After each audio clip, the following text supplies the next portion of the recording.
রাতের আকাশে যখন তেহরানের আলো ঝলমল করছে, তখনই দেশটির শক্তিমান নেতারা এক অদৃশ্য অস্থিরতা টের পাচ্ছেন। কারণ তাদের খুব কাছেই আঁকা হচ্ছে এক নতুন নীল নকশা। নাম দেওয়া হয়েছে করিডোর। কাগজে এটি শান্তির প্রতীক হলেও ইরানের চোখে এটি ছদ্মবেশী ষড়যন্ত্র। এই করিডোর নাকি যুক্ত করবে আজারবাইজান আর্মেনিয়া হয়ে তুরস্ককে। পরিকল্পনাটি এসেছে যুক্তরাষ্ট্রের হাত ধরে, আর পেছনে বলা হচ্ছে ডোনাল্ড ট্রাম্পের ছায়া। কাগজে কলমে অর্থনৈতিক পথ, কিন্তু তেহরানের ভাষায় এটি হবে ভাড়াটে সৈন্যদের কবরস্থান। ইরান স্পষ্ট জানিয়ে দিয়েছে তাদের সীমান্তের এত কাছে মার্কিন উপস্থিতি কোনোভাবেই বরদাস্ত করা হবে না। শুধু তাই নয়, প্রয়োজনে এই করিডোর গঠনের চুক্তিও ভেস্তে দেওয়ার হুঁশিয়ারি দিয়েছে তারা। তেহরানের ভয়, করিডোর বাস্তবায়ন হলে আর্মেনিয়া ও ককেসাস অঞ্চল থেকে ইরান কার্যত বিচ্ছিন্ন হয়ে পড়বে। আর ঠিক সেই জায়গায় সম্ভাব্য শত্রু শক্তি মার্কিন বাহিনী স্থায়ী আসন ঘেরে বসবে। এই হুমকির মাত্র একদিন পরই তড়িঘড়ি করে আর্মেনিয়ায় উড়ে গেলেন ইরানের প্রেসিডেন্ট মাসুদ পেজেশকিয়ান। রাজধানী ইয়েরেভানে বসে আর্মেনিয়ার প্রধানমন্ত্রী নিকোল পাশিনিয়ানের সঙ্গে বৈঠক করলেন তিনি। বৈঠক শেষে পাশিনিয়ান আশ্বাস দিলেন, এই করিডোরের পূর্ণ নিয়ন্ত্রণ থাকবে আর্মেনিয়ার হাতে। কোনো তৃতীয় দেশ, বিশেষ করে যুক্তরাষ্ট্র, এখানে প্রভাব বিস্তার করবে না। আর্মেনিয়ার রাস্তায় নিরাপত্তা নিশ্চিত করবে আর্মেনিয়ার সেনারাই। তবে পাশিনিয়ান এটাও স্পষ্ট করেছেন, এই করিডোর হবে দুই দেশের অর্থনৈতিক দিগন্ত উন্মোচনের নতুন দরজা। দক্ষিণ আর্মেনিয়া দিয়ে তৈরি এই পথ আজারবাইজানকে যুক্ত করবে নাখচিভান এক্সক্লেভের সঙ্গে। দক্ষিণ আর্মেনিয়া দিয়ে তৈরি এই পথ আজারবাইজানকে যুক্ত করবে নাখচিভান এক্সক্লেভের সঙ্গে, আর সেখান থেকে সরাসরি পৌঁছাবে তুরস্কে। যুক্তরাষ্ট্র হাতে নেবে উন্নয়ন কাজ, যার মাধ্যমে তেল, গ্যাস ও অন্যান্য সম্পদ রপ্তানির সুযোগ আরও বেড়ে যাবে। এখানেই টুইস্ট, ইরানের চোখে এ যেন অর্থনৈতিক করিডোর নয়, বরং সামরিক ঘাঁটি গড়ার গোপন চক্রান্ত। তাই প্রেসিডেন্ট পেজেশকিয়ান কেবল আর্মেনিয়াতেই থামলেন না, সোজা চলে গেলেন বেলারুশে। রাশিয়ার ঘনিষ্ঠ এই মিত্রের সঙ্গে দাঁড়িয়ে তিনি দিলেন কঠিন বার্তা। মিনস্কে বেলারুশের প্রেসিডেন্ট আলেকজান্ডার লুকাশেস্কুর সঙ্গে বৈঠক শেষে দুই নেতা একসঙ্গে বললেন, পশ্চিমা শক্তির হস্তক্ষেপ আর সহ্য করা হবে না। শুধু তাই নয়, সামরিক সহযোগিতা জোরদার করার সিদ্ধান্তও নিলেন তারা।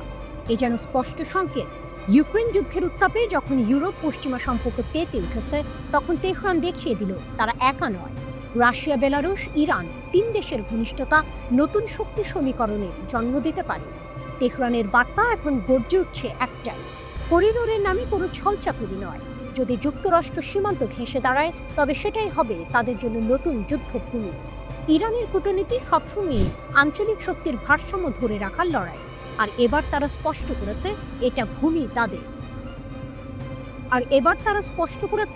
এই ভূমি তাদের। দখল বা ঘেরাওয়ের যে কোনো চেষ্টা শেষ হবে প্রতিরোধের আগুনে। ঘর অন্ধকার, দরজা বন্ধ, তবু ভেতরে আলো। মঙ্গলবার বিকেলে তেহরানে এমন এক বৈঠক হলো, যার ঢেউ আঞ্চলিক রাজনীতি পেরিয়ে ছড়িয়ে পড়বে মহাকাশ পেরিয়ে আফ্রিকার অন্তরে। মুখোমুখি বসলেন ইরানের সেনাপ্রধান major general Syed Abdur Rahim Musavi ও দক্ষিণ আফ্রিকার জাতীয় প্রতিরক্ষা বাহিনীর কমান্ডার জেনারেল রুদজানি মাফওয়ানা। তাদের চোখে একটাই লক্ষ্য, পারস্পরিক জাতীয় স্বার্থ রক্ষা, আর সেই জন্য সামরিক সহযোগিতা আরও গভীর করা। সরকারি বিবৃতিতে এই সফরকে বলা হলো তেহরান প্রিটোরিয়া সম্পর্কের ইতিহাসে এক গুরুত্বপূর্ণ মোড়। বৈঠকে মুসাভি স্পষ্ট জানালেন, দুই দেশের রাজনৈতিক মিল কেবল কাগজে রাখার বিষয় নয়, এটি কাজে লাগিয়ে আঞ্চলিক ও আন্তর্জাতিক পর্যায়ে গভীর সহযোগিতা গড়ে তুলতে হবে। তার কণ্ঠে গর্ব মিশ্রিত দৃঢ়তা। Islamic revolutionary guard corps IRGC বিশ্বের সবচেয়ে বড় সন্ত্রাস বিরোধী বাহিনী। তাদের অর্জিত অভিজ্ঞতা দক্ষিণ আফ্রিকার সঙ্গে ভাগ করে নিতে আমরা প্রস্তুত। শুধু IRGC নয়, ইরানের সেনাবাহিনী, প্রতিরক্ষা মন্ত্রণালয় এবং লজিস্টিক ইউনিটের দক্ষতাও তার তালিকায় ছিল, যা প্রযুক্তি, সামরিক শিল্প ও নিরাপত্তা জোরদারে আফ্রিকার উপকারে আসতে পারে। কথার মাঝেই মুসাভির কণ্ঠে শোনা গেল সতর্কতার সুর। তিনি মার্কিন ইসরায়েলি সাম্প্রতিক পদক্ষেপকে সরাসরি আন্তর্জাতিক আইন লঙ্ঘন বলে উল্লেখ করলেন, আর এক হুঁশিয়ারি দিলেন, যদি আবার আগ্রাসন ঘটে, ইরানের প্রতিক্রিয়া হবে আরও নির্ণায়ক। তার কথাই শুধু শক্তির প্রদর্শন নয়, ছিল দৃঢ় সংকল্প। যুদ্ধ হোক বা কূটনৈতিক সংঘাত, ইরান প্রস্তুত নিজের অবস্থান রক্ষায়। বৈঠকে এক আবেগঘন মুহূর্ত এলো যখন মুসাভি প্রশংসা করলেন দক্ষিণ আফ্রিকার সেই উদ্যোগের, যেখানে তারা আন্তর্জাতিক অপরাধ আদালতে ইসরায়েলের বিরুদ্ধে গণহত্যার মামলা চালাচ্ছে। মুসাভির ভাষায় এই পদক্ষেপ ইরানের ন্যায় বিচার ভিত্তিক নীতির সঙ্গে একেবারেই সামঞ্জস্যপূর্ণ। কমান্ডার মাফওয়ানা স্মরণ করালেন দক্ষিণ আফ্রিকার বর্ণবাদ বিরোধী সংগ্রামের দিনগুলো। তখন ইরান ছিল তাদের অন্যতম আন্তর্জাতিক সমর্থক।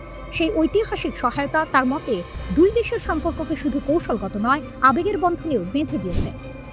এই বৈঠক কেবল অস্ত্র বা প্রযুক্তি বিনিময়ের চুক্তি নয়, এখানে গড়ে উঠেছে দুই মহাদেশের, এশিয়া ও আফ্রিকার এক যৌথ কৌশল।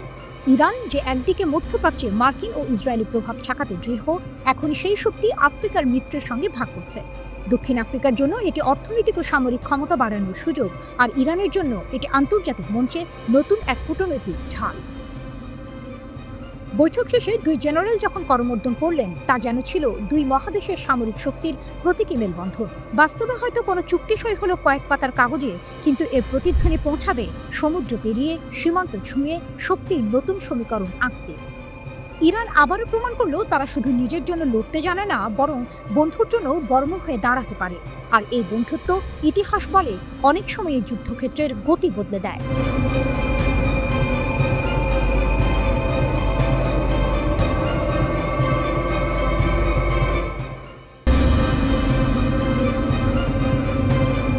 যুদ্ধের ময়দান বদলাচ্ছে, আর সেই বদলের মুখে দাঁড়িয়েছে ইরান, যেখান থেকে উঠে এসেছে এক প্রযুক্তির অদ্ভুত দানব, আবাবিল 3 ড্রোন। এই ছোট্ট কিন্তু মারাত্মক ড্রোনটি শুধু একটি যন্ত্র নয়, এটি ইরানের প্রতিরক্ষা ক্ষমতার প্রতীক, যেখানে কেবল অস্ত্রই নয়, বুদ্ধিমত্তা এবং কৌশল একসঙ্গে মিলেমিশে যুদ্ধের রূপান্তর ঘটাচ্ছে। আবাবিল 3 ড্রোন প্রথম তৈরি হয়েছিল আত্মঘাতী ড্রোন হিসেবে, যা 40 কিলোগ্রাম বিস্ফোরক বহন করতে পারত। কিন্তু এরপর এই ড্রোন তার পরিধি বাড়িয়ে নেয়, গুপ্তচর বৃত্তি, নজরদারি এবং এমনকি সশস্ত্র হামলার জন্য রূপান্তরিত হয়। এখন এটি একসঙ্গে গোয়েন্দা এবং আক্রমণাত্মক দুটো কাজ করে, যা ইরানের সামরিক পরিকল্পনায় এক নতুন মাত্রা যোগ করেছে। নকশার দিক থেকে আবাবিল 3 একেবারে আধুনিক। এর দেহ হালকা ওজনের যৌগিক উপাদানে তৈরি, যা ড্রোনটিকে বায়ুগতিবিদ্যার দিক থেকে অত্যন্ত নমনীয় এবং দ্রুত করে তোলে। 3 মিটার লম্বা এবং 4.5 মিটার ডানার দৈর্ঘ্য, যা এটিকে ছোট ছোট যানবাহন, মোবাইল গ্রাউন্ড ইউনিট বা এমনকি জাহাজ থেকেও উৎক্ষেপণযোগ্য করে তোলে। এর পিস্টন ইঞ্জিন 2 ব্লেডযুক্ত প্রপেটর চালায়, যা ড্রোনটিকে ঘন্টায় 150 থেকে 200 কিলোমিটার গতিতে ছুটতে সাহায্য করে। আর সবচেয়ে বিস্ময়কর কথা হলো, 8 ঘন্টা পর্যন্ত বা 250 কিলোমিটার দূরত্ব পর্যন্ত এটি একটানা মিশন চালাতে পারে। একদম মারাত্মক এক প্রতিপক্ষ। ড্রোনটিতে রয়েছে উন্নত অপটিক্যাল সিস্টেম, যার মধ্যে আছে দিনের বেলায় ব্যবহারের ইলেকট্রো অপটিক্যাল ক্যামেরা এবং রাতের জন্য তাপীয় সেন্সর, যার মাধ্যমে দিনরাত নির্বিঘ্নে লক্ষ্যবস্তুর উপর নজরদারি ও গোয়েন্দা তথ্য সংগ্রহ সম্ভব। সবচেয়ে বিপজ্জনক হলো, আবাবিল 3 নিজের জন্য বহন করতে পারে বিভিন্ন ক্ষুদ্রাকৃতির নির্দেশিত অস্ত্র, ছোট ছোট বোমা থেকে শুরু করে বায়ু থেকে ভূমি লক্ষ্যবস্তুতে ক্ষেপণাস্ত্র পর্যন্ত। এগুলো দিয়ে ড্রোনটি যে কোনো স্থির বা চলমান শত্রু লক্ষ্যবস্তুতে একেবারে নির্ভুল আঘাত করতে সক্ষম। এই ড্রোনের মাধ্যমে ইরান তার সামরিক কৌশলকে একেবারে অন্য এক উচ্চতায় নিয়ে গিয়েছে। বিপ্লবী গার্ড, সেনাবাহিনী সহ নানা ইউনিট এই ড্রোন ব্যবহার করে গোয়েন্দা ও আক্রমণাত্মক মিশন পরিচালনা করছে। ইরান আজ নিজস্ব প্রযুক্তিতে যুদ্ধের নতুন চেহারা গড়ে তুলেছে। কেবল অস্ত্রশস্ত্রের জোরে নয়, ডিজিটাল গোয়েন্দা, গোপনীয়তা ও গতিসম্পন্ন আক্রমণের মাধ্যমে তারা যুদ্ধক্ষেত্রে নিজেদের অবস্থান শক্তিশালী করেছে। আবাবিল 3 ড্রোন শুধু একটি কৌশলগত ড্রোন নয়, এটি ইরানের প্রযুক্তিগত স্বায়ত্তশাসনের গর্ব। এখন যে দেশগুলো আগে শুধু উন্নত ড্রোন কিনত, তারা আজ চমকে যাচ্ছে ইরানের এই অগ্রগতিতে। আর যেখানে ইরান তার শক্তি প্রয়োগ করছে, সেই অঞ্চলে এই ড্রোন যুদ্ধের গতিপথ বদলে দিচ্ছে। এই ড্রোনের অস্তিত্ব ইঙ্গিত দেয় ইরান যুদ্ধক্ষেত্রে টিকে থাকার জন্য প্রস্তুত, শুধু বল নয়, নতুন এক প্রযুক্তির খেলায় প্রবেশ করেছে, যেখানে ছায়া হয়ে আক্রমণ এবং দিক বদলানোর কৌশলই বড় অস্ত্র। গভীর রাতের আকাশে বিস্ফোরণের আগে যে মুহূর্তটা নীরব, সেই মুহূর্তে আবাবিল 3 ড্রোন উঠে আসে নিজের অস্ত্রশস্ত্র নিয়ে, একেবারে প্রাণঘাতী এক ধ্বনি হয়ে। এটাই ইরানের প্রতিরোধের নতুন চাবিকাঠি, যুদ্ধের মাঠের নয়া প্রহরী, আকাশের অদেখা দিক।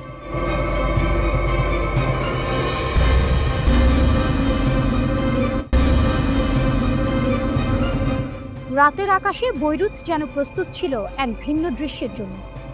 রাফিক হারিরি আন্তর্জাতিক বিমানবন্দরে অবতরণ করল একটি বিমান, কিন্তু এটি শুধু একটি আগমন নয়, এটি ছিল এক প্রতীক। ইরানের সুপ্রিম ন্যাশনাল সিকিউরিটি কাউন্সিলের সচিব আলী লারিজানি পা রাখলেন লেবাননের মাটিতে। উচ্ছ্বাসে ভরা জনতা হাতে ব্যানার তুলে দিল স্বাগত, যেন ঘোষণা করছে দূর থেকেও আছে এমন এক শক্তি যে কোনো সময় পাশে দাঁড়াবে।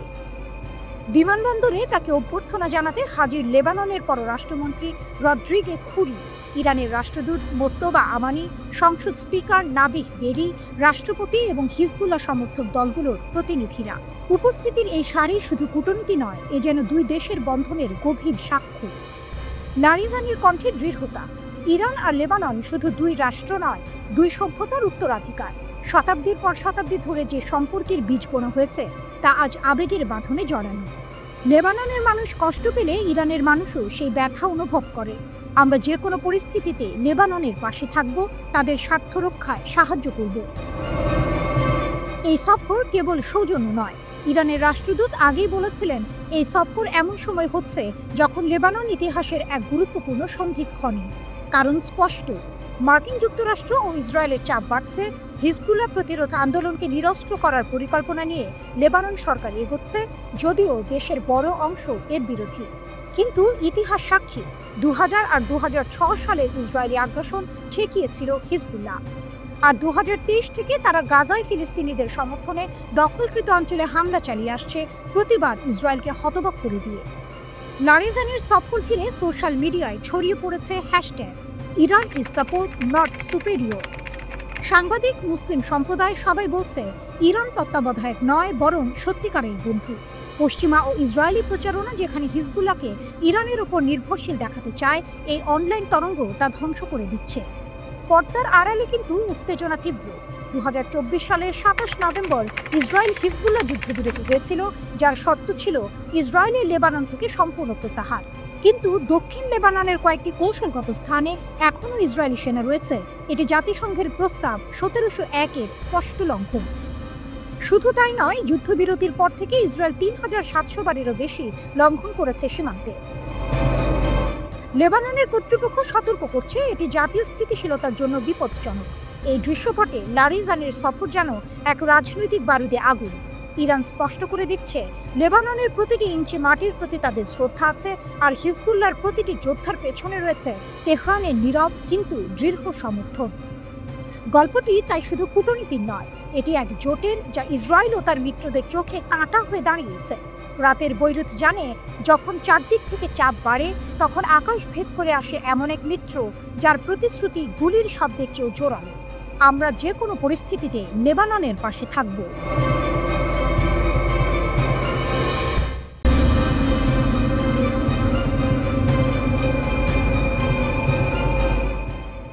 ইরানের বার্তা বিশ্বকে, চাপের কাছে নয়, শক্তির পথে অটল। তেহরানের আকাশে এক কঠিন ঘোষণা ভেসে উঠল, ইরান মাথা নোয়াবে না। কেউ চাইলেই তারা তাদের পারমাণবিক পথ থামাবে না। ইরানের পারমাণবিক শক্তি সংস্থা AEOI প্রধান মোহাম্মদ ইসলামী এমন এক ভাষণ দিলেন, যা যেন পশ্চিমা দুনিয়ার কানে বজ্রপাতের মতো বাজল। তিনি সোজা সাপটা বললেন, ইরানি জাতি বুলিংয়ের কাছে আত্মসমর্পণকারী নয়। দ্বিমুখী নীতির বিরুদ্ধে ইরানের অটল অবস্থান। ইসলামী অভিযোগ তুললেন, পশ্চিমা শক্তি ও তাদের মিত্ররা একদিকে শান্তিপূর্ণ পারমাণবিক প্রযুক্তির কথা বলে, অন্যদিকে ইরানকে আধুনিক প্রযুক্তি থেকে দূরে রাখতে কোটি কোটি ডলার ঢালছে। তাদের এই দ্বিমুখী নীতি শুধু ইরানকে থামানোর জন্য নয়, বরং পুরো মুসলিম দুনিয়ার অগ্রযাত্রা রুদ্ধ করার জন্য। তিনি সরাসরি বললেন, ইরানের পারমাণবিক কর্মকাণ্ডকে কলঙ্কিত করার জন্য যে ষড়যন্ত্র চলছে তা তাদের আধিপত্যবাদী চরিত্রের প্রমাণ। আর সেই চরিত্র স্পষ্টভাবে দেখা যায় ফিলিস্তিনিদের বিরুদ্ধে তাদের অপরাধের মধ্যেও। ইসরায়েল মার্কিন হামলার স্মৃতি। জুন মাসের ঘটনা তুলে ধরে ইসলামী জানান, ইসরায়েলি সরকার ও মার্কিন যুক্তরাষ্ট্র ইরানের পারমাণবিক স্থাপনায় ভয়াবহ হামলা চালিয়েছিল। এতে ধ্বংস হয়েছে স্থাপনা, নিহত হয়েছেন দেশের মেধাবী পারমাণবিক বিজ্ঞানীরা। এমন হামলা হয়েছিল মাত্র 12 দিনের মধ্যে, ঠিক তখনই যখন আন্তর্জাতিক পারমাণবিক শক্তি সংস্থা IAEA ইরান বিরোধী ভিত্তিহীন প্রস্তাব পাশ করেছিল। ইসলামের কণ্ঠে ক্ষোভ, যদি তাদের দাবি সত্য হয় তাহলে প্রমাণ দেখাতো, কিন্তু কোনো তদন্তই এসব অভিযোগ প্রমাণ করতে পারেনি। তার মতে, এসব প্রস্তাব আসলে ইরানের অগ্রগতিকে থামানোর আড়াল মাত্র, দ্বৈত মানদণ্ডের কটাক্ষ। ইসলামী মনে করিয়ে দেন, ইসরায়েল পারমাণবিক অস্ত্র বিস্তার রোধ চুক্তি NPT বা IAEA এর সুরক্ষা চুক্তির সদস্যই নয়, অথচ পশ্চিমা শক্তি কখনো তাদের পারমাণবিক অস্ত্র কর্মসূচি নিয়ে প্রশ্ন তোলে না, বরং ইরানের বৈজ্ঞানিক উন্নতি তাদের জন্য আতঙ্ক। তিনি জাতিসংঘের পারমাণবিক পর্যবেক্ষণ সংস্থাকে আহ্বান জানান, ইরানি বিজ্ঞানীদের হত্যার নিন্দা জানাতে হবে, নইলে বিশ্ব বুঝে যাবে ন্যায় বিচারের নামে খেলাটা আসলে পক্ষপাতের। ইচ্ছা শক্তির যুদ্ধ, হুমকি শেষ না হওয়া পর্যন্ত প্রস্তুতি। এই অনুষ্ঠানে এইইওএ এর মুখপাত্র বেহরুজ কামাল বান্দি সতর্ক করলেন, আমরা কঠিন 12 দিন পেরিয়েছি। যতক্ষণ পারমাণবিক কর্মসূচি হুমকির মুখে থাকবে, আমাদের সতর্ক থাকতে হবে। এ কেবল প্রযুক্তির লড়াই ছিল না, ছিল ইচ্ছা শক্তির যুদ্ধ। ইরান বুঝে গেছে যেদিন তারা সতর্কতা হারাবে, সেই দিন শত্রুরা আবার আঘাত হানবে। ইরান জানিয়ে দিল যে হুমকি শুরু হয়েছে তা শেষ না হওয়া পর্যন্ত তাদের প্রস্তুতি থামবে না। পশ্চিমা দুনিয়া যতই চাপ দিক, ইরান তাদের বৈজ্ঞানিক যাত্রা থামাবে না। এ লড়াই শুধু ইউরেনিয়ামের নয়, এ লড়াই জাতীয় মর্যাদার, স্বাধীনতার আর সেই অবিচল সংকল্পের যা ইতিহাসে ইরানকে অপরাজেয় করে তুলেছে। শত্রুরা হয়তো ভাবছে চাপ দিয়ে ইরানকে ভাঙা যাবে।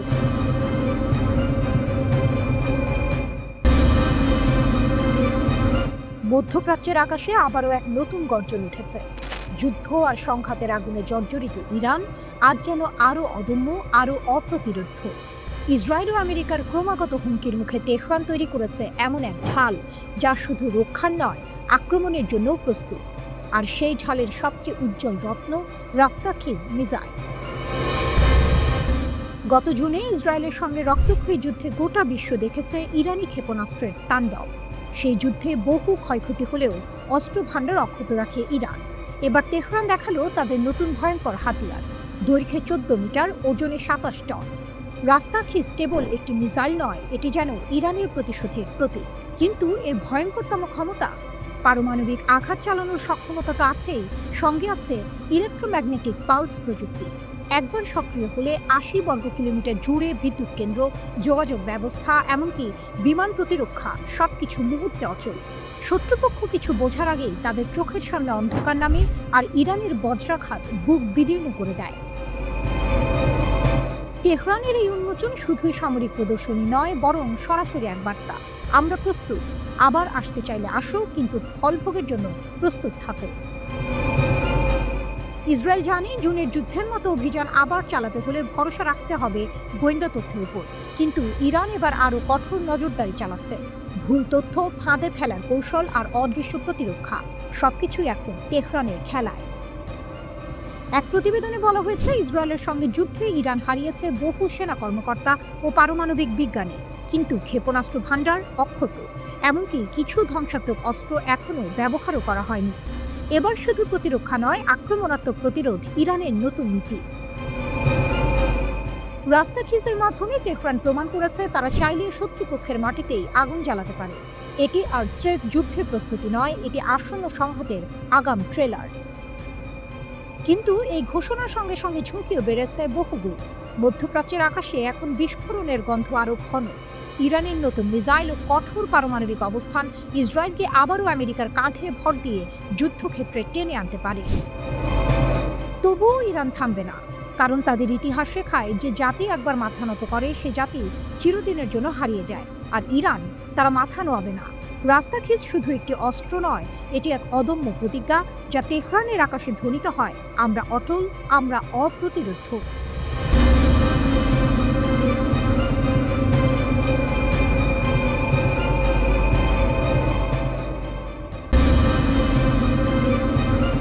নিউ ইয়র্কের আকাশে এক অদৃশ্য দাবার বোর্ড বসানো, খেলোয়াড় দুই পক্ষ।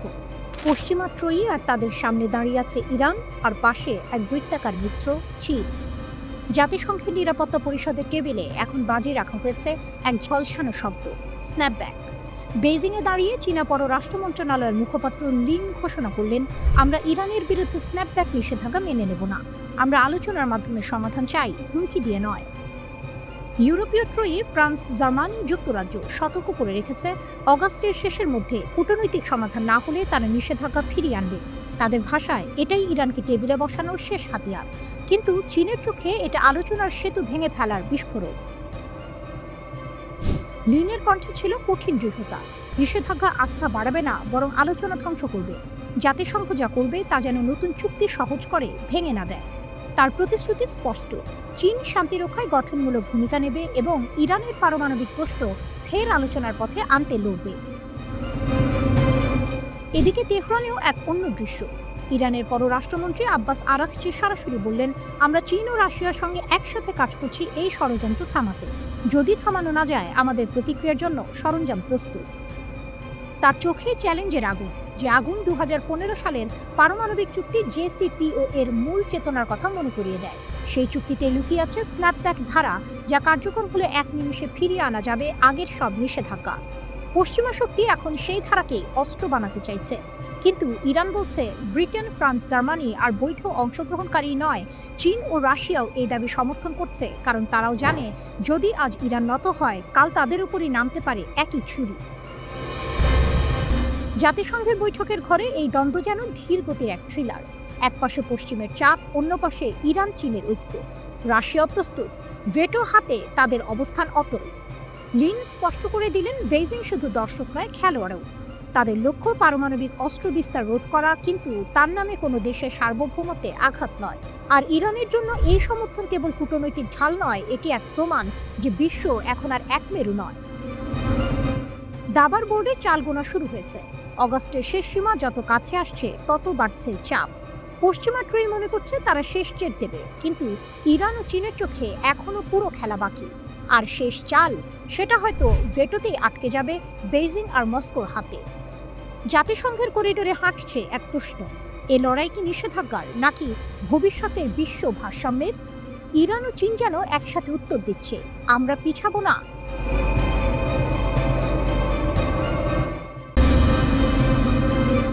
ঝড়ের আগে বজ্রপাত। ইরানের পাশে রাশিয়া, চীন, ইউরোপের 3 দেশের সঙ্গে উত্তেজনা চরমে। কল্পনা করুন, এক প্রান্তে অন্ধকারাচ্ছন্ন আকাশ, অন্য প্রান্তে বজ্রপাত। মাটির গভীরে জমে উঠছে বিস্ফোরণের আগুন। সেই দৃশ্যই যেন বাস্তব রূপ নিয়েছে বিশ্ব কূটনীতির মঞ্চে। একদিকে ইরান, মধ্যপ্রাচ্যের শক্তিধর সাহসী খেলোয়াড়। অন্যদিকে ইউরোপের 3 বড় শক্তি, ব্রিটেন, ফ্রান্স, জার্মানি। আর ঠিক এর মাঝখানে রাশিয়া ও চীন দাঁড়িয়ে আছে তেহরানের কাঁধে হাত রেখে। 2015 সালে ইতিহাস গড়া চুক্তি JCPOA এর উদ্দেশ্য ছিল স্পষ্ট, ইরান যেন পারমাণবিক অস্ত্র না বানায় আর বিশ্ব যেন নিরাপদ থাকে। বিনিময়ে শিথিল হয়েছিল অর্থনৈতিক নিষেধাজ্ঞা, কিন্তু 2018 সালে ডোনাল্ড ট্রাম্প এক ছটকায় যুক্তরাষ্ট্রকে সরিয়ে নিলেন চুক্তি থেকে, ফিরিয়ে আনলেন কঠোর নিষেধাজ্ঞা। আর সেখান থেকে শুরু হলো নতুন ঝড়ের যাত্রা। গত জুন ইসরায়েল হঠাৎ আক্রমণ করল ইরানের পারমাণবিক স্থাপনায়। তাদের পাশে ছিল যুক্তরাষ্ট্র, কিন্তু ইরান নীরব থাকেনি। জবাব দিল তেল আবিব আর মার্কিন ঘাঁটিতে পাল্টা আঘাত হেনে। তারপর বিশ্ব তাকিয়ে দেখল তেহরান আন্তর্জাতিক পরমাণু শক্তি সংস্থা IAEA এর সঙ্গে সব সহযোগিতা বন্ধ করে দিল। ইউরোপের 3 দেশ অভিযোগ তুলেছে ইরান নাকি অনুমোদিত সীমার চেয়ে 40 গুণ বেশি ইউরেনিয়াম মজুত করেছে। তেহরান বলেছে সবই মিথ্যা। তবুও ব্রিটেন, ফ্রান্স আর জার্মানি জাতিসংঘের মহাসচিবকে চিঠি লিখে হুঁশিয়ারি দিয়েছে, অগাস্টের মধ্যে ইরান যদি আলোচনায় না ফেরে, তাহলে ফিরিয়ে আনা হবে পুরনো নিষেধাজ্ঞা। অস্ত্র, প্রযুক্তি, ব্যাংকিং সবখানে তালা ঝুলিয়ে দেওয়া হবে। কিন্তু এখানে আসে নাটকীয় মোড়।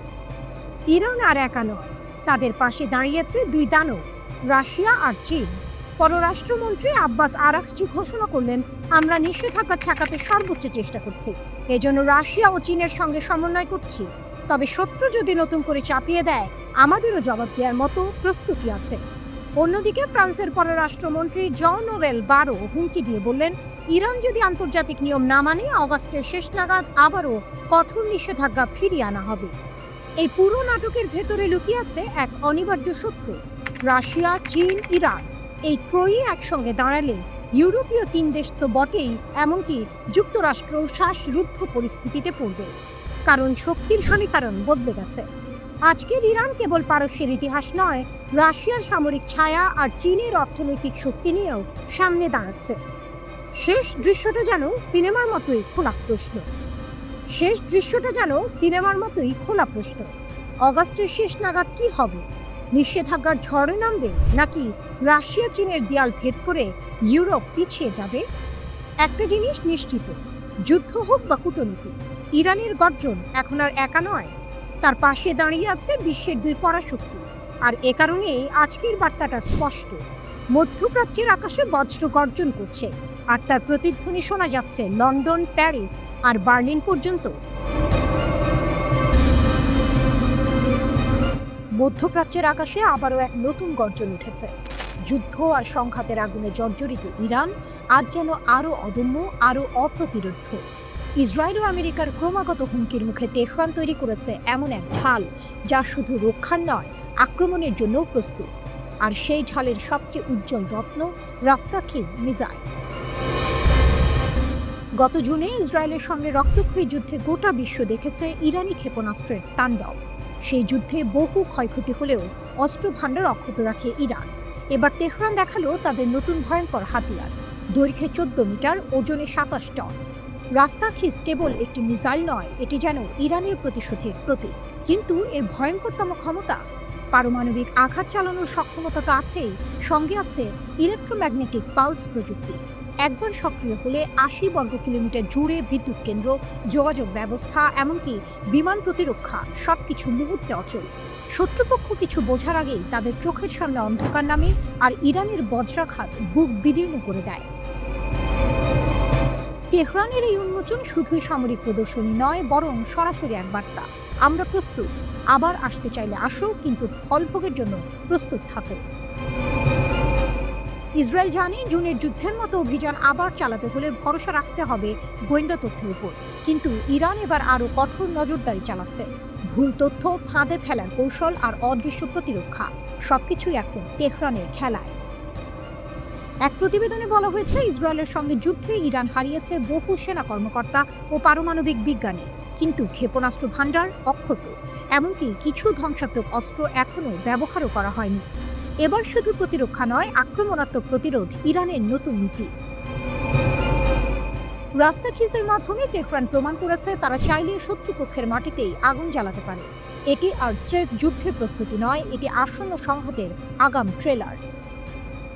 কিন্তু এই ঘোষণার সঙ্গে সঙ্গে ঝুঁকিও বেড়েছে বহুগুণ। মধ্যপ্রাচ্যের আকাশে এখন বিস্ফোরণের গন্ধ আরও ঘন। ইরানের নতুন মিসাইল ও কঠোর পারমাণবিক অবস্থান ইসরায়েলকে আবারও আমেরিকার কাঁধে ভর দিয়ে যুদ্ধক্ষেত্রে টেনে আনতে পারে। তবুও ইরান থামবে না, কারণ তাদের ইতিহাস শেখায় যে জাতি একবার মাথা নত করে সে জাতি চিরদিনের জন্য হারিয়ে যায়। আর ইরান, তারা মাথা নোয়াবে না। রাস্তাখিজ শুধু একটি অস্ত্র নয়, এটি এক অদম্য প্রতিজ্ঞা যা তেহরানের আকাশে ধ্বনিত হয়, আমরা অটল, আমরা অপ্রতিরোধ্য।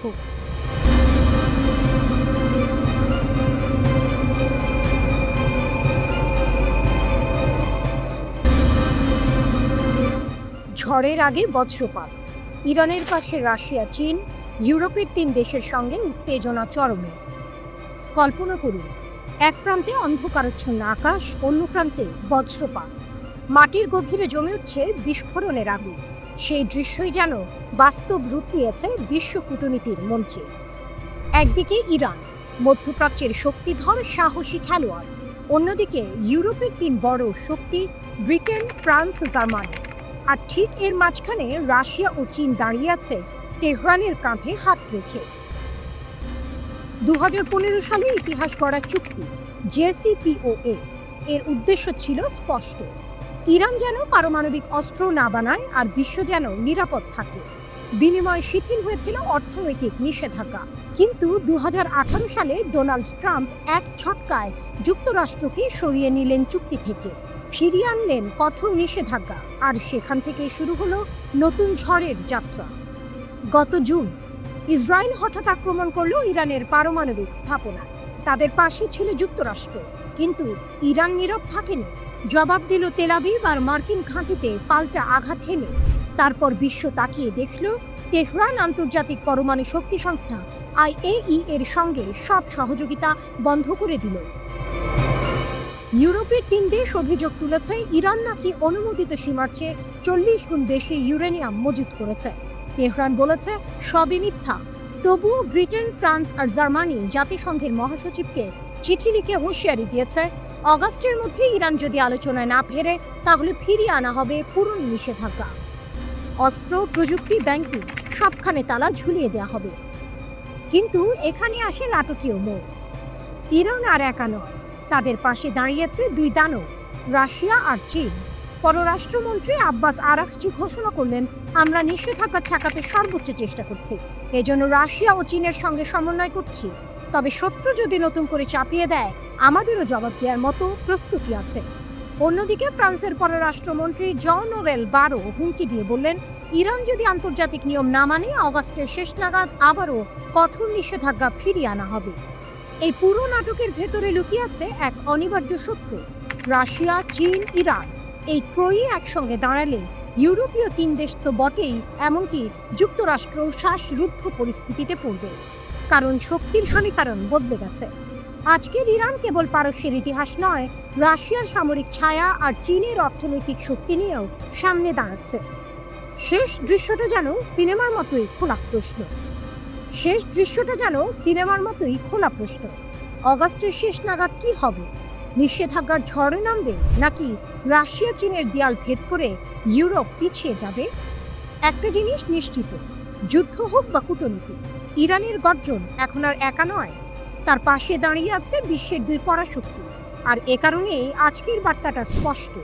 মধ্যপ্রাচ্যের আকাশে বজ্র গর্জন করছে, আর তার প্রতিধ্বনি শোনা যাচ্ছে লন্ডন, প্যারিস আর বার্লিন পর্যন্ত।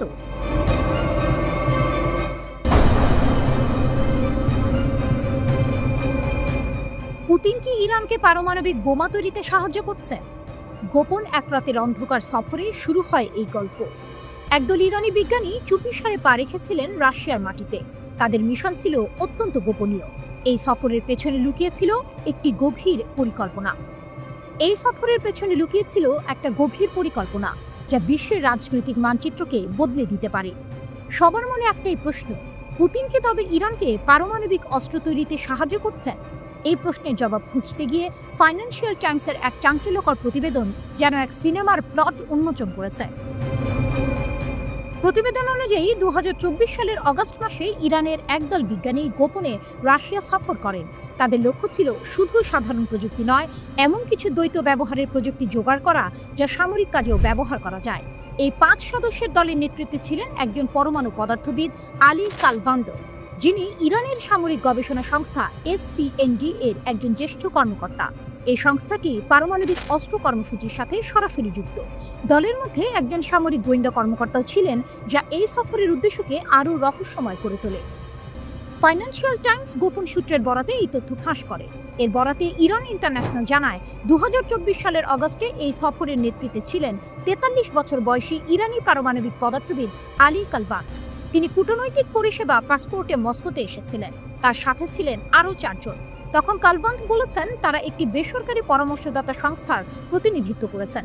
কিন্তু এখন পশ্চিমা কর্মকর্তারা জানান প্রতিনিধি দলটিতে একজন সামরিক কাউন্টার ইন্টেলিজেন্স অফিসার এবং ইরানের প্রতিরক্ষামূলক উদ্ভাবন ও গবেষণা সংস্থা SPNDর সাথে যুক্ত সদস্যরা ছিলেন। ইরানের প্রতিনিধি দল রাশিয়ার বিজ্ঞানীদের সাথে দেখা করে এবং এমন সব কোম্পানি পরিদর্শন করে যারা অত্যন্ত সংবেদনশীল প্রযুক্তি নিয়ে কাজ করে। তাদের আগ্রহের মূল কেন্দ্রবিন্দু ছিল ট্রিটিয়াম নামক একটি আইসোটোপ, যা পারমাণবিক ওয়ারহেড তৈরিতে অপরিহার্য। এই সফর শুরুর আগে তারা এক চিঠিতে ট্রিটিয়াম, স্ট্রন্টিয়াম 90 এবং নিকেল 63 এর মতো সংবেদনশীল উপাদানগুলো সরবরাহের অনুরোধ করে। এই উপাদানগুলো সামরিক ক্ষেত্রে ব্যবহারের জন্য অত্যন্ত গুরুত্বপূর্ণ। এই সফর থেকে এক নতুন সত্য সামনে এসেছে। এতদিন ধরে রাশিয়া পারমাণবিক ইরানের ঘোর বিরোধী ছিল, কিন্তু এই গোপন সফর প্রমাণ করে যে মস্কোর অবস্থান হয়তো বদলাচ্ছে। বিশ্লেষকরা মনে করেন ফেডারেল সিকিউরিটি সার্ভিসের অনুমোদন ছাড়া এই ধরনের সফর ও প্রযুক্তিগত আলোচনা সম্ভব নয়। এর অর্থ রাশিয়া হয়তো এখন ইরানের পারমাণবিক উচ্চাকাঙ্ক্ষাকে গোপনে সমর্থন করছে। এই খবরটি এমন এক সময় প্রকাশিত হয়েছে যখন ইরান তার পারমাণবিক সক্ষমতা দ্রুত বাড়াচ্ছে। মার্কিন কর্মকর্তারা বলছেন ইরান আনুষ্ঠানিকভাবে ঘোষণা না করলেও খুব দ্রুত পারমাণবিক বোমা তৈরি করতে সক্ষম। ইরানের এই সক্ষমতা নিয়ে পশ্চিমা বিশ্ব জুড়ে উদ্বেগ বাড়ছে। জুন মাসে ইসরায়েলি বাহিনী SPND সদর দপ্তরে হামলা চালিয়েছিল, যেখানে বেশ কয়েকজন বিজ্ঞানী নিহত হন। এই হামলাগুলো সত্ত্বেও ইরান তার পারমাণবিক কর্মসূচিকে এগিয়ে নিয়ে যাচ্ছে। এই ঘটনাগুলো ইঙ্গিত দিচ্ছে ইরান পারমাণবিক শক্তিধর রাষ্ট্রে পরিণত হতে পারে, আর তার পেছনে হয়তো রয়েছে রাশিয়ার নীরব সমর্থন। ইরান যেমন তার শক্তি বৃদ্ধির জন্য দৃঢ় প্রতিজ্ঞ, তেমনি রাশিয়াও হয়তো আমেরিকার প্রভাব কমাতে তাদের পুরনো অবস্থান থেকে সরে আসছে।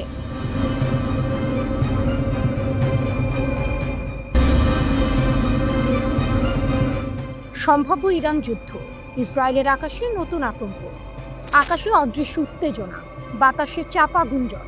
যুদ্ধের ঢেউ কি আবার ছড়িয়ে পড়তে যাচ্ছে মধ্যপ্রাচ্যের বুকে?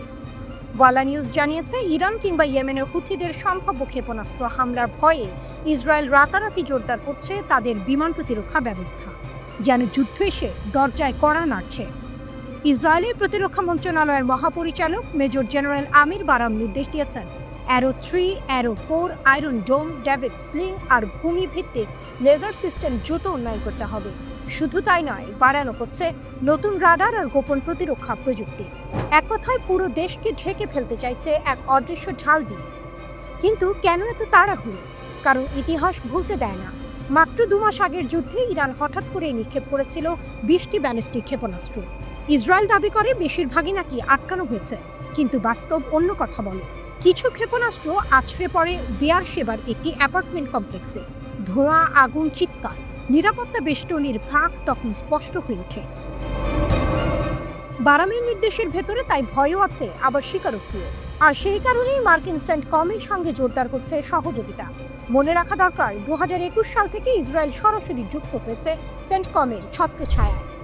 গত 13ই জুন ইসরায়েল ইরানে চালায় আকস্মিক সামরিক অভিযান। লক্ষ্য ইরানের পারমাণবিক স্থাপনা। মুহূর্তেই ধ্বংস হয়ে যায় ল্যাব, বিস্ফোরণে মাটিতে মিশে যান জ্যেষ্ঠ কমান্ডার আর পারমাণবিক বিজ্ঞানীরা। 12 দিনের সংঘাতে ইরানের 1062 জন প্রাণ হারায়, তাদের মধ্যে 786 জন সামরিক আর 276 জন সাধারণ মানুষ। ইরান কি চুপ করেছিল? না, তারা ফিরিয়ে দিয়েছিল জবাব। ব্যালিস্টিক ক্ষেপণাস্ত্র ছুঁড়ে কাঁপিয়ে দিয়েছিল ইসরায়েলের শহর। সেই আঘাতে নিহত হয়েছিল 31 জন বেসামরিক মানুষ আর এক অফ ডিউটি সৈনিক। ইসরায়েল বলে তাদের প্রতিরক্ষা ব্যবস্থা তখন 90% ক্ষেপণাস্ত্র ঠেকাতে পেরেছিল। কিন্তু বিশ্ব জানে, যুদ্ধক্ষেত্রে একটি ফাঁক মানে মৃত্যু, মানে ভাঙন, মানে আঘাত। ইসরায়েল আকাশ ঢেকে দিতে চাইছে লোহা আর লেজারে, অথচ ইরান প্রমাণ করেছে তাদের হাতের শক্তি শুধু রকেট নয়, মহাকাশ ছুঁয়ে যাওয়া ব্যালিস্টিক ক্ষেপণাস্ত্র। অ্যারো 3 বা আয়রন ডোম হয়তো শত শত আক্রমণ ঠেকাতে পারে, কিন্তু ইরানের প্রতিটি ক্ষেপণাস্ত্র যেন নতুন ধাঁধা, নতুন শক। আর ইয়েমেনের হুথিদের কথা, সেখানেও তেহরানের ছায়া। একের পর এক মিসাইল ছুটে যাচ্ছে ইসরায়েলের দিকে। আকাশ প্রতিদিনই হয়ে উঠছে যুদ্ধক্ষেত্র। প্রতিরক্ষা ব্যবস্থার স্তূপ গড়ে কি ইসরায়েল সত্যি নিরাপদ, নাকি ইরানের প্রতিটি পাল্টা আঘাত তাদের মনে করিয়ে দিচ্ছে শক্তির লড়াইয়ে অজেয় কেউ নয়? আকাশে যখন লাল অ্যালার্ম বাজে তখন বোঝা যায় মধ্যপ্রাচ্যের মঞ্চে নাটক শেষ হয়নি, কেবল বিরতির পর্দা নেমেছে। ইরান দেখিয়েছে তারা শক্তি এক আঘাতে থেমে যায় না। প্রতিটি শত্রুর আকাশে তাদের প্রতিরোধের ছায়া ভাসমান। আর ইসরায়েল আয়রন ডোমের দেয়াল তুলেও সেই ছায়া মুছে ফেলতে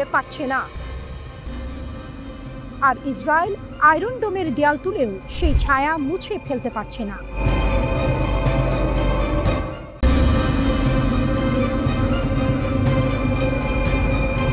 আলাস্কার বরফে গলা যুদ্ধ, মস্কোর হৃদয়ে বাজল বিজয়ের ঢাক।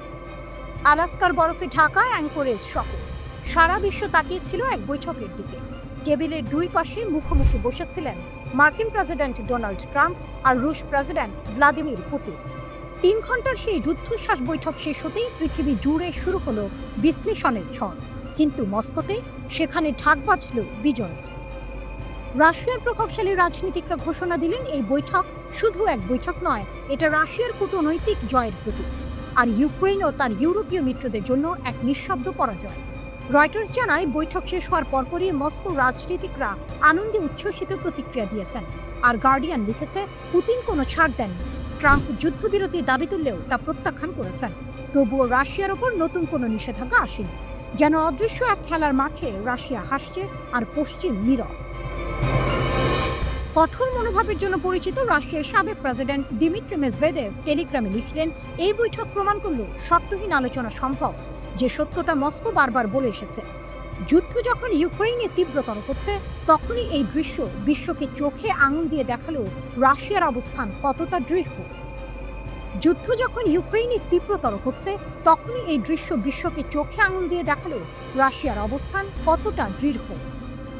আরেক শক্তিশালী কণ্ঠস্বর পুতিনের দল।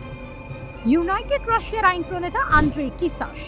তার ভাষায়, আলাস্কার এই বৈঠক রাশিয়ার দীর্ঘমেয়াদী ও ন্যায্য শান্তির আকাঙ্ক্ষা নিশ্চিত করেছে।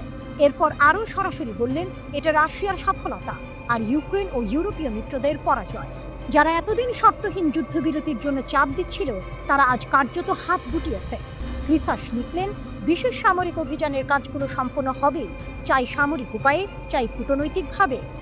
ইউরোপের নিরাপত্তার নকশা মস্কো এঁকেছে, আর সেটাই সবাইকে মেনে নিতে হবে। এক ধরনের ঘোষণা, এক ধরনের রায়। 3 ঘন্টার বৈঠকে যুদ্ধবিরতি বা শান্তি চুক্তি হয়নি, কিন্তু দুই নেতা মুখে মুখে বললেন আলোচনা ফলপ্রসূ হয়েছে। তারপর করমর্দন, হাসি আর সংক্ষিপ্ত বিবৃতির পর যার যার উড়োজাহাজে চড়ে ফেরত গেলেন নিজ নিজ দেশে। রাশিয়ার রাষ্ট্রীয় টেলিভিশন চ্যানেল 1 বৈঠকের নাটকীয় দিকগুলো সামনে আনল। লাল গালিচা, করমর্দন, ক্যামেরার ঝলকানি, সব যেন এক রাজনৈতিক থ্রিলারের দৃশ্য। 2022 সালে ইউক্রেনে পূর্ণমাত্রায় হামলার পর পশ্চিমারা যাকে একঘরে করার চেষ্টা করেছিল, সেই পুতিনকে বিশ্ব দেখল অভ্যর্থনার আসনে। আলাস্কা থেকে চ্যানেলের প্রতিনিধি জানালেন দুই নেতা অনেক বিষয়ে একমত হয়েছেন, তবে সব প্রকাশ করা হয়নি, যেন গোপন অধ্যায়ের ইঙ্গিত, যা হয়তো কাল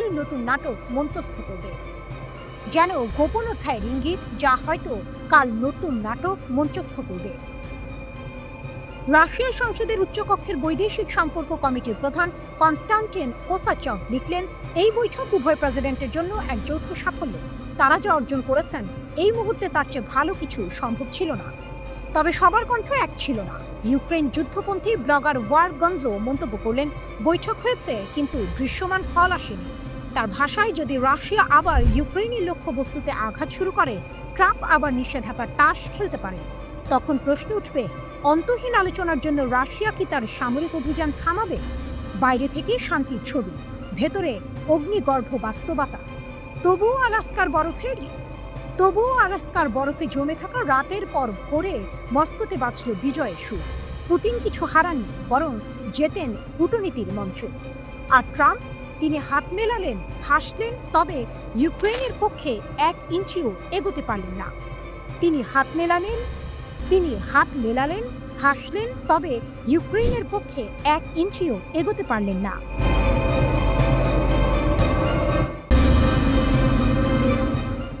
আলাস্কার বরফ গলল না, পুতিনের দৃঢ়তায় ট্রাম্পের অচলাবস্থা। আলাস্কার বরফে ঢাকা মঞ্চে ইতিহাসের এক নাটক মঞ্চস্থ হলো। মুখোমুখি বসেছিলেন দুই মহাশক্তির দুই অগ্নিমূর্তি, ডোনাল্ড ট্রাম্প আর ভ্লাদিমির পুতিন। বিশ্ব অপেক্ষায় ছিল, এই বৈঠক থেকে কি ইউক্রেন যুদ্ধের আগুন নিভে যাবে? উত্তর এলো জমাট বরফের মতো ঠান্ডা। চমক এখানে, ট্রাম্প নরম হলেন, পুতিন হলেন না। বৈঠক শেষে ট্রাম্প হাসলেন, উষ্ণ করমর্দন করলেন, সংবাদ সম্মেলনে বললেন ফলপ্রসূ আলোচনা হয়েছে, কিন্তু বাস্তবে ফলাফল শূন্য। কারণ রুশ প্রেসিডেন্ট পুতিন তার লক্ষ্য থেকে এক চুলো সরলেন না। ইউক্রেনের মাটিতে রাশিয়ার যা চাওয়া তা না পেলে যুদ্ধ থামবে না, এই বার্তা সোজাসুজি দিয়ে দিলেন ক্রেমলিনের নেতা। ট্রাম্প ভেবেছিলেন কূটনৈতিক উষ্ণতায় বরফ গলানো যাবে। উষ্ণ অভ্যর্থনা, হাসি, কথার ঝলকানি সবই সাজানো ছিল, কিন্তু পুতিনের চোখের দৃষ্টি ছিল অন্যরকম। তিনি ট্রাম্পকে বুঝিয়ে দিলেন, এ লড়াই নরম কূটনীতির নয়, এ লড়াই ক্ষমতার, ভূমির, ইতিহাসে। ফক্স নিউজের সাক্ষাৎকারে ট্রাম্প নিজেই স্বীকার করলেন, একটি বিষয়ে আমরা একমত হতে পারিনি, কিন্তু কি সেই বিষয়? উত্তর তিনি দেননি। উত্তর লুকিয়ে আছে ক্রেমলিনের দেয়ালে, ইউক্রেনের ভূমি। ট্রাম্প শান্তির কথা বললেন, কিন্তু শান্তি মানে ছিল ভূমি ছেড়ে দেয়া। জেলেনস্কিকে হাতছাড়া না করেই পুতিনকে সন্তুষ্ট করা যাবে না, এই সত্য ট্রাম্প জানেন, তবু উচ্চারণ করেননি। রাশিয়ার শক্তি, পুতিনের দৃঢ়তাই এখন রাশিয়ার প্রকৃত শক্তি। যুদ্ধক্ষেত্রে সেনা আর ক্ষেপণাস্ত্র যতটা ভয়ঙ্কর, কূটনীতিক টেবিলে তার নীরব দৃঢ়তা ততটাই শক্তিশালী। ট্রাম্প তাকে বললেন শক্তিশালী ব্যক্তি, কঠোর নেতা। এই স্বীকারোক্তি প্রমাণ করে দিল, পুতিনের সামনে বিশ্বের সবচেয়ে প্রভাবশালী রাষ্ট্রপতিও এক মুহূর্তে অসহায় হয়ে পড়ে। ধাক্কা খেল ট্রাম্পের ভাবমূর্তি। আলাস্কার বৈঠক থেকে বের হয়ে আসা ছবিতে ট্রাম্প হাত নাড়লেন, হাসি দিলেন, কিন্তু ভেতরের গল্প অন্য। যুদ্ধবিরতি ঘোষণা হয়নি, বন্দি বিনিময়ের তালিকা বেরোলেও শান্তির চূড়ান্ত ঘোষণা আসেনি। ট্রাম্প বিশ্বকে জানালেন, আমরা খুব কাছাকাছি পৌঁছেছি, অথচ সত্য হলো পুতিন 1 ইঞ্চিও ছাড়েননি। নাটকীয় সমাপ্তি। সংবাদ সম্মেলনে সাংবাদিকদের প্রশ্ন নিলেন না দুই নেতা, রহস্য জমিয়ে রাখলেন, যেন দর্শক সারিতে বসা বিশ্ব অপেক্ষায় থাকে এই নাটকের পরের দৃশ্য কি হবে। ইউক্রেনের ভবিষ্যৎ এখন এক অদৃশ্য ভারসাম্যে ঝুলে আছে, পুতিনের দৃঢ়তা আর জেলেনস্কির সিদ্ধান্তের মাঝখানে। পুতিন দেখালেন, যুদ্ধ কেবল রণাঙ্গনের বন্দুকের আওয়াজে জয় করা যায় না, বরং দৃঢ়তা, অটলতা আর অস্বীকৃতি আসল অস্ত্র। আর এই অস্ত্রের সামনে ডোনাল্ড ট্রাম্পও এক মুহূর্তে ছোট হয়ে গেলেন। আলাস্কার বরফ জমে রইল, পুতিনের শক্তির কাছে ট্রাম্প গললেন, কিন্তু যুদ্ধের আগুন গলল না।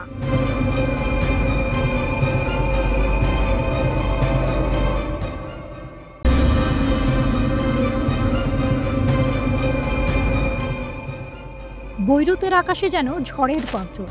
হিজবুল্লাহর মহাসচিব শেখ নাইম কাশেম ঘোষণা করলেন, প্রতিরোধ অস্ত্র ফেলে দেবে না যতদিন দখলদারিত্ব থাকবে।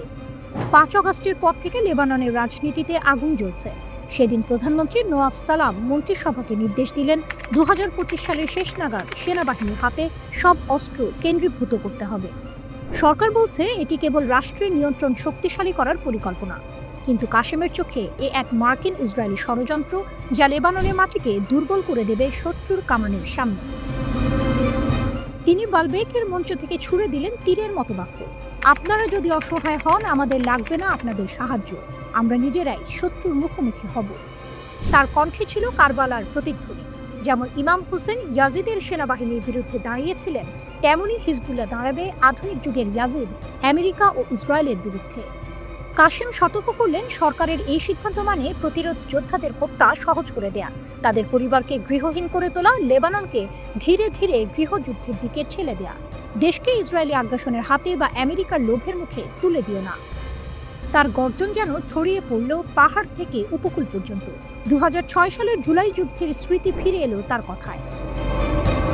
যেদিন হিজবুল্লাহ ইসরায়েলি সেনাদের হটিয়ে দিয়েছিল, তাদের যুদ্ধযন্ত্র থামিয়ে দিয়েছিল এবং 17 বছর ধরে তাদের নতুন আগ্রাসনের সাহস কেড়ে নিয়েছিল। ওই বিজয় আমাদের দেখিয়েছে ইচ্ছা শক্তি বন্দুকের চেয়েও শক্তিশালী। শেখ কাশেম সেনাবাহিনীর শহীদদের প্রতি শ্রদ্ধা জানালেন, কিন্তু সতর্ক করলেন, সেনাবাহিনীকে অভ্যন্তরীণ সংঘাতে টেনে আনো না, তাদের সম্মান রক্ষা করো। এ দৃশ্য যেন সিনেমার শেষ দৃশ্যের আগে জমে ওঠে উত্তেজনা। বাইরে ইসরায়েলি ড্রোনের গুঞ্জন, ভেতরে লেবাননের রাজনৈতিক দোলাচল। কাশেমের কণ্ঠ যেন ঢাকের মতো বাজল, যদি সংঘাত চাপিয়ে দেওয়া হয়, আমরা প্রস্তুত, কারবালার মতো লড়ব, জয় আমাদের হবেই। তিনি ফিলিস্তিনের কথা ভুললেন না, ফিলিস্তিন আমাদের দিশালি, গণহত্যা তাদের থামাতে পারবে না, যারা মাটি, রক্ত ও স্বপ্নের মালিক, তাদের বিজয় অনিবার্য। শেষে বৈরুতের বাতাসে প্রতিধ্বনিত হলো তার ঘোষণা, প্রতিরোধের বৈধতা আমরা নিয়েছি শহীদদের রক্ত থেকে, আপনাদের অনুমতি থেকে নয়। লেবানন যেন এক দ্বিধার মোড়ে দাঁড়িয়ে, এক পথে রাষ্ট্রের আদেশ, অন্য পথে প্রতিরোধের শপথ। কোন পথে যাবে জাতি? এই প্রশ্নের উত্তর মিশে আছে হিজবুল্লাহর দৃঢ় কণ্ঠে, অস্ত্র নামবে না, মাথাও নত হবে না। নাইম কাশেম ইরানের অব্যাহত সমর্থনের জন্য কৃতজ্ঞতা প্রকাশ করে বলেন, আমরা ইসলামী প্রজাতন্ত্র ইরানের প্রতি কৃতজ্ঞতা প্রকাশ করি, যারা আমাদের অর্থ, অস্ত্র, রাজনৈতিক অবস্থান এবং শহীদদের সাহায্য করেছে। শেখ কাশেম লেবানন এবং ইরানের মধ্যে ভ্রাতৃত্বপূর্ণ সম্পর্ককে এই অঞ্চলে অধ্যবসায় এবং প্রতিরোধের অক্ষ হিসাবে বর্ণনা করেছেন। শেষ পর্যন্ত তিনি স্পষ্ট করে বলেছেন, লেবানন টিকে থাকবে যদি আমরা একত্রিত থাকি, না হলে সব হারাবে, সবই আপনার দায়িত্ব হবে।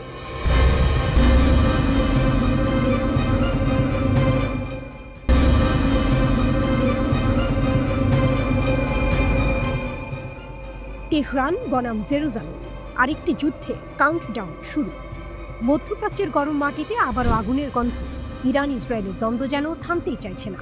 12 দিনের রক্তক্ষয়ী যুদ্ধের পরও দুই দেশের মধ্যে এখন চলছে অদৃশ্য এক ছায়াযুদ্ধ। প্রশ্ন উঠছে, আসছে কি আরও বড় সংঘাত? ইরানিদের উদ্দেশ্যে ইসরায়েলের বার্তা। 12 আগস্ট ইসরায়েলি প্রধানমন্ত্রী বেনিয়ামিন নেতানিয়াহু টেলিভিশনে মুখোমুখি হলেন ইরানিদের সাথে। তিনি প্রতিশ্রুতি দিলেন, আমরা তোমাদের জল বিশুদ্ধকরণের প্রযুক্তি দেব। কিন্তু এর সঙ্গে তিনি এমন এক আহ্বান জানালেন যা তেহরানকে কাঁপিয়ে দিল, রাস্তায় নেমে এসো, শাসনের বিরুদ্ধে দাঁড়াও, ইসরায়েল তোমাদের পাশে আছে। তারই প্রতিধ্বনি করলেন ইসরায়েলের বিজ্ঞান ও প্রযুক্তি মন্ত্রী গিলা গামেলিয়ান। তিনি সোশ্যাল মিডিয়ায় লিখলেন, আগামী বছর মুক্ত তেহরান। ইসরায়েলের সাবেক প্রধানমন্ত্রী নাফতালি বেনেটও অভিযোগ করলেন, ইরান সরকার দেশবাসীর জন্য নয়, ক্ষেপণাস্ত্র আর সংঘাতে অর্থ ঢালছে। বার্তাটি স্পষ্ট, ইসরায়েল সরাসরি ইরানি জনগণকে শাসকের বিরুদ্ধে ব্যবহার করতে চাইছে। তেহরানের পাল্টা আঘাত। ইসরায়েলের এই বার্তায় তেহরান ক্ষুব্ধ। রাষ্ট্রপতি মাসুদ পেজেশকিয়ান এটিকে বললেন মরিচিকা।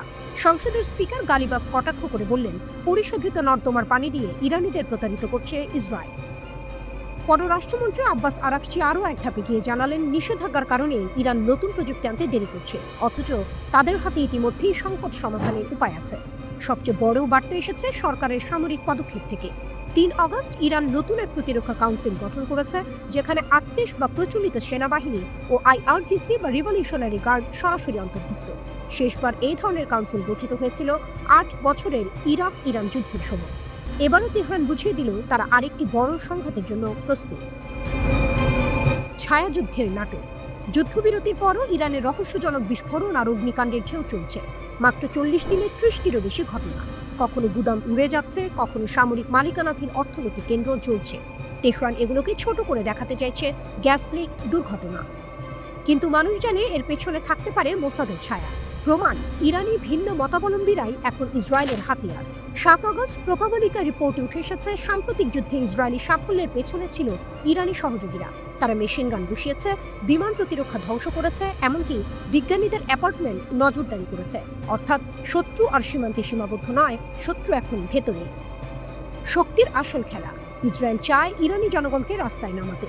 তেহরান চায় দেখাতে তাদের হাতে শুধু সেনা নয়, প্রযুক্তি, ক্ষেপণাস্ত্র আর জনগণের শক্তি আছে। এ লড়াই শুধু অস্ত্রের নয়, মনস্তত্ত্বেরও। আজকের ইরান কেবল টার্গেট নয়, বরং এক দৈত্যাকার শক্তি, যে প্রমাণ করতে চায় যদি যুদ্ধ হয়, আগুন শুধু তেহরানে নয়, জ্বলবে তেল আবিবেও।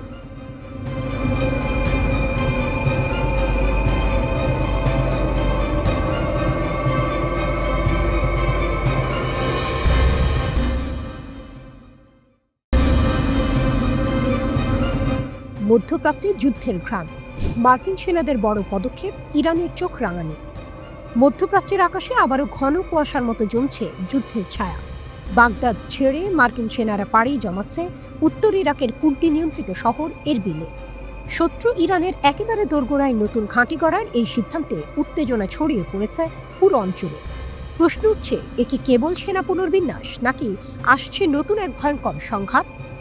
বাগদাদ ছেড়ে এরবিলে ট্রাম্প প্রশাসনের বড় খেলা। 2026 সালের সেপ্টেম্বরের মধ্যে আইন আল আসাদ ঘাঁটি, বাগদাদ বিমানবন্দর ও জয়েন্ট অপারেশনস কমান্ড থেকে সেনা সরিয়ে নেবে যুক্তরাষ্ট্র। তবে মার্কিন সামরিক প্রশিক্ষকরা থেকে যাবে ইরাকে, আর আন্তর্জাতিক জোটের সেনারা এরবিল ও উত্তর ইরাকে অবস্থান করবে একই সময় পর্যন্ত। আনুষ্ঠানিকভাবে বলা হচ্ছে আইসিসি বিরোধী মিশনের পর্যালোচনার ফলেই এই পদক্ষেপ। কিন্তু বিশেষজ্ঞরা বলছেন এটি কেবল বাহ্যিক কারণ, ভেতরে লুকিয়ে আছে আরও বড় পরিকল্পনা। গত জুনে ইসরায়েল হামলা চালায় তেহরানের সামরিক ও পারমাণবিক স্থাপনায়। 12 দিনের রক্তক্ষয়ী যুদ্ধে ইরান প্রমাণ করে দেয় তার হাতে শুধু ক্ষেপণাস্ত্র নয়, অভেদ্য আকাশ প্রতিরক্ষা, ড্রোন বাহিনী আর সাইবার শক্তিও রয়েছে। তেহরান তেল আবিব ও মার্কিন ঘাঁটিতে পাল্টা আঘাত এনে বার্তা দিয়েছিল, আমরা প্রতিরক্ষামূলকই নই, প্রয়োজনে আগ্রাসীও হব। এই প্রেক্ষাপটেই নতুন করে মার্কিন সেনাদের স্থানান্তরকে দেখা হচ্ছে। কেননা ইরান ইতিমধ্যে প্রতিবেশী ইরাককে সতর্ক করেছে, ইসরায়েল বা যুক্তরাষ্ট্র যদি আবার আগ্রাসন চালায়, এবার জবাব হবে আরও ভয়ঙ্কর। প্রশ্ন, যুদ্ধ কি আরও কাছে? লন্ডন ভিত্তিক দৈনিক আশার্ক আল আওসাদ মার্কিন কর্মকর্তাদের উদ্ধৃত করে দাবি করেছে, ওয়াশিংটন আসলে সেনা কমাচ্ছে না, বরং পুনর্স্থাপন করছে। অর্থাৎ সরাসরি সংঘাতের জন্য নতুন মোর্চা করছে। এর মানে ইরানকে ঘিরে রাখা হচ্ছে আরও কৌশলগতভাবে। কিন্তু ইরানও যে নীরব বসে নেই তা পরিষ্কার। তাদের হাতে রয়েছে হাইপারসনিক ক্ষেপণাস্ত্র, উন্নত আকাশ প্রতিরক্ষা এবং ড্রোন বাহিনী, যেগুলো প্রতিপক্ষের প্রযুক্তিকে অচল করে দেওয়ার মতো সক্ষমতা রাখে। অর্থাৎ নতুন সংঘাত শুরু হলে এবার শুধু বাগদাদ নয়, এরবিল থেকে শুরু করে মার্কিন ঘাঁটিগুলো ঝুঁকির মুখে পড়তে পারে। এদিকে মার্কিন সেনারা এরবিলে ঘাঁটি গড়ছে, অন্যদিকে ইরান ঘোষণা করছে, যে কোনো আকাশ, যে কোনো আক্রমণ ভেদ করার মতো শক্তি আমাদের হাতে আছে। যেন দাবার ছকে দুই পক্ষই নিজের চাল সাজাচ্ছে। এই ঘোষণার ভেতরে লুকিয়ে আছে বড় বার্তা। যুক্তরাষ্ট্র যদি মনে করে ইরানকে সহজে কোণঠাসা করা যাবে, তবে সেটি হবে সবচেয়ে বড় ভুল। কারণ জুনের যুদ্ধ ছিল কেবল এক ট্রেলার, আসল সিনেমা এখনো বাকি। মধ্যপ্রাচ্যের তেল সমৃদ্ধ ভূমি এখন দাঁড়িয়ে আছে এক মোড়ে। একদিকে শান্তির ক্ষীণ আশা, অন্যদিকে এক ভয়ঙ্কর যুদ্ধের ঘ্রাণ। প্রশ্ন কেবল একটাই, আগামী সংঘাতে কে প্রথম চাল দেবে?